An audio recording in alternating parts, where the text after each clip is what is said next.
New Miles Monday, we'll go miles on this ride.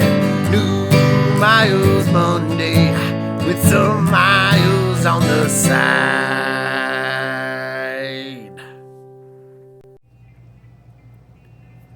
All right, unboxing the Fox 5800 B-flat clarinet. This has actually been in the shop for a little while now, but between Navy Sax Symposium and NAMM, I just have not gotten a chance to open it up, and I wanted to make sure that I recorded the first one that I ever opened up. So here we go.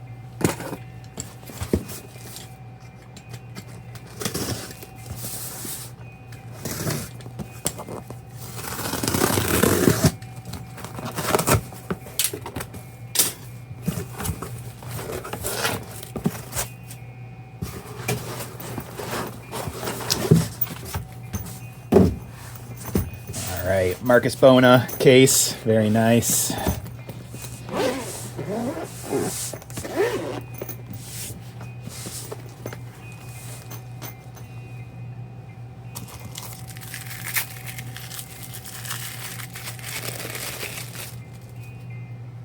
Couple barrels, 66, probably a 65. Yep.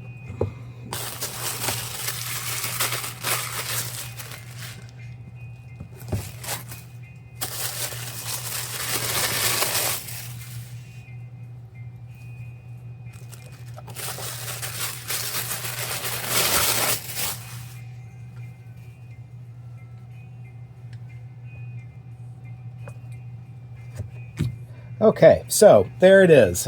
Good looking instrument for sure. Nice grenadilla wood. Appreciate that they didn't stain the crap out of it or anything. You can still see the grain of the wood. I did get a chance to see a few of them up close at NAMM. And yeah, it kind of looks like a clarinet that a place that makes oboes might make. Got adjustment screws all over the place. Nice little adjustment screw for the key height on your throat, A flat key right there. Adjustment screw at the bridge is pretty cool. Adjustment screw on the thumb ring.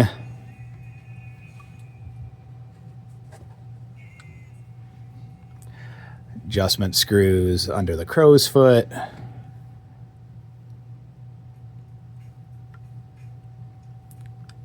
Adjustment screw at the left hand A flat, E flat lever. Adjustment screw at the left hand FC lever. Yeah, those are all really nice features that I certainly appreciate on this instrument. Other than the adjustment screw at the throat A flat, I think I've seen all of these adjustment screws on other instruments before, but it's just nice. I say, would you like an adjustment screw there or not? I'd say, yeah, give me the adjustment screw. So I appreciate that they really incorporated all of those. It's been in my temperature and humidity controlled shop for quite a while, so I wouldn't expect any binding or anything like that. And certainly all the keys seem to move quite well.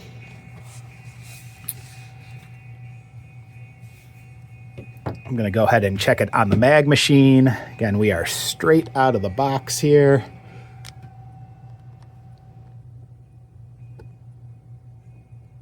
Well, let's see what the mag has to say about things. If you're not familiar with this machine, I'm going to hook it up to the instrument with some plugs. I'm going to plug the bottom. I'm going to close all the holes.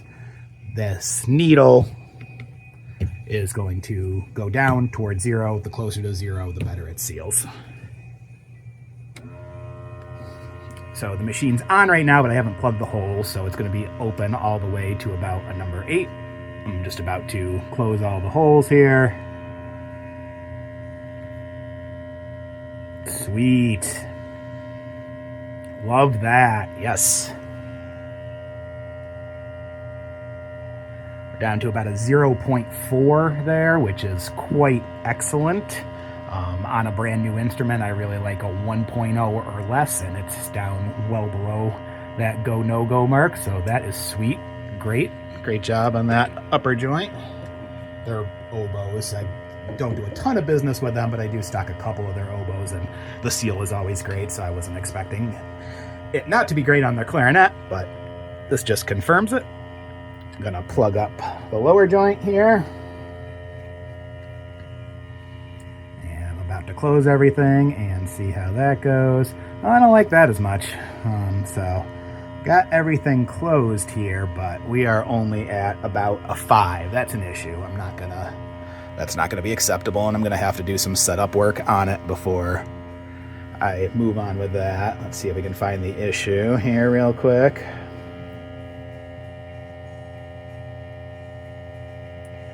A flat, E flat key, which is one of the more challenging pads to seat well. That's definitely an issue there. If I can get everything in there and frame it once here.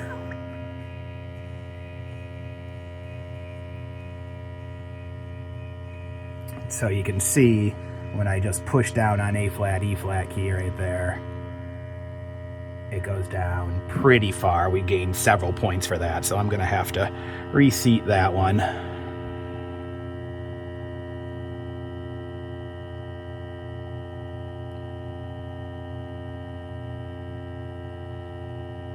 A little bit more with the F sharp, C sharp key, and really if I just reseat those two, you can see how if I just push those both at once, we're getting below a 1, down to about a 0.6, so not a huge issue really. It's just two keys that need a bit of adjustment, but it does need a bit of adjustment, so I am certainly going to take care of that before I sell this to anybody.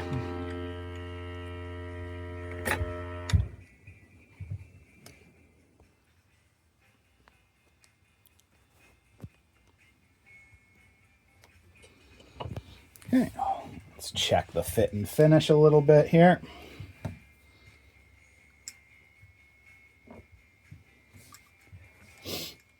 Should put some cork grease on. I just kind of want to check it to see how tight it is without any cork grease. And yeah, that actually goes on pretty darn smoothly. Just sort of pre-checking before I do anything. Gonna have to secure that bottom ring there. That ring's okay. Those rings are okay. That ring's okay. So yeah, just this bottom one here. Really not a big deal, honestly, but it could buzz a little bit. So I am going to have to make sure that's nice and tight. Yeah, fits good. I like these corks. They're snug, but not too snug. Looks good. Just kind of wanted to check them. If they were extra, extra snug, I'd want to sand them before greasing them.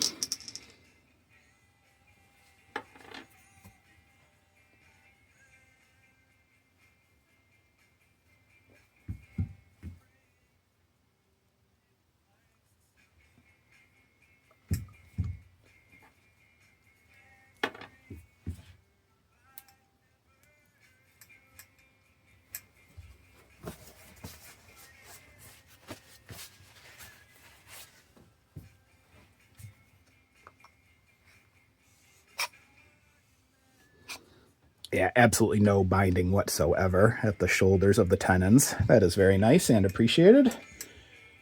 And something I wish all manufacturers would do.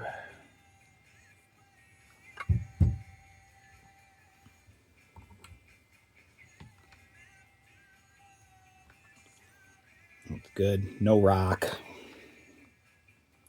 If I really force it, a teensy tiny bit of rock, but you'll never notice that while you're playing. And bell, where it doesn't really matter if there's a teensy tiny bit of rock, but there's no rock there at all. So pretty good.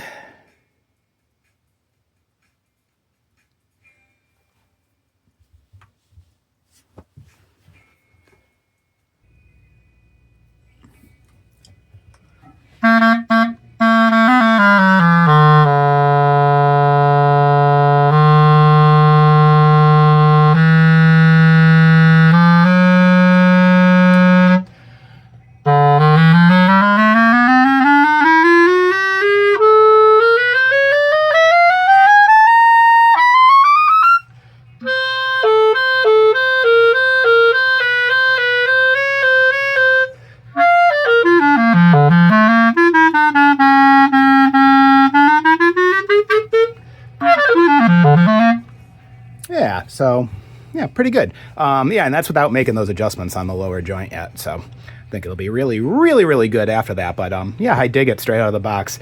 To me, it plays like a like closer to like the French clarinets that you might expect a clarinet that just kind of looks like this to play like.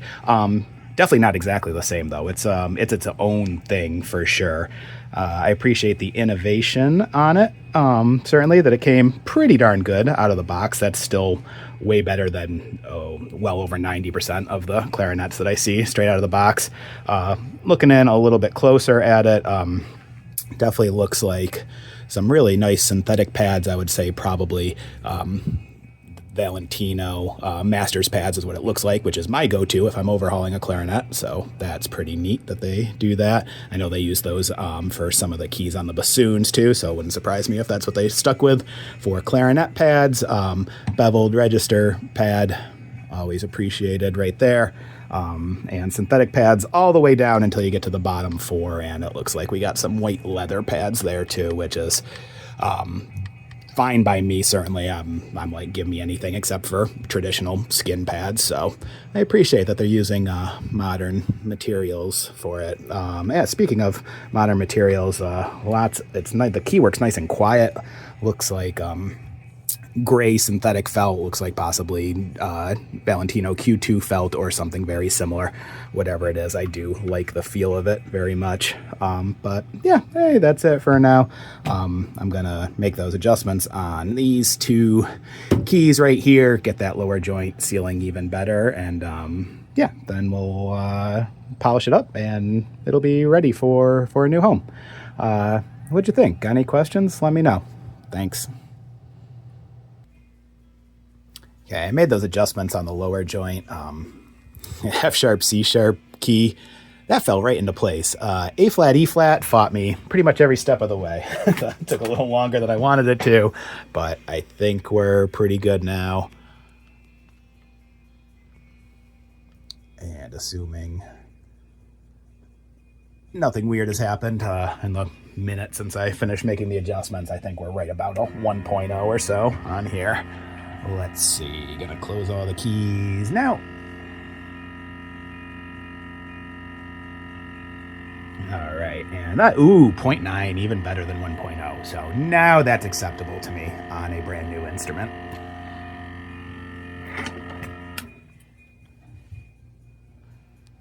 Play it one more time. Frankly, that adjustment's probably not going to make a lick of difference on my crappy playing, but this instrument's probably going to end up in the hands of a professional or a very advanced student, so it is going to make a difference for them. So that's why I do all these quality checks.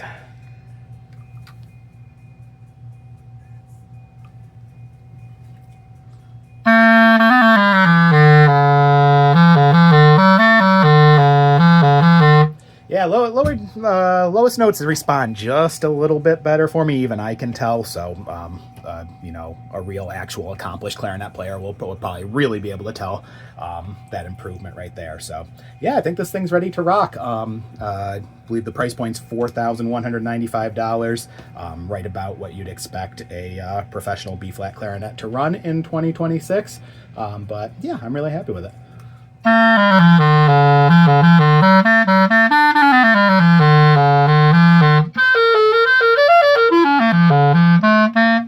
Yeah, quite happy with that. Please excuse my crappy playing with my playtest mouthpiece.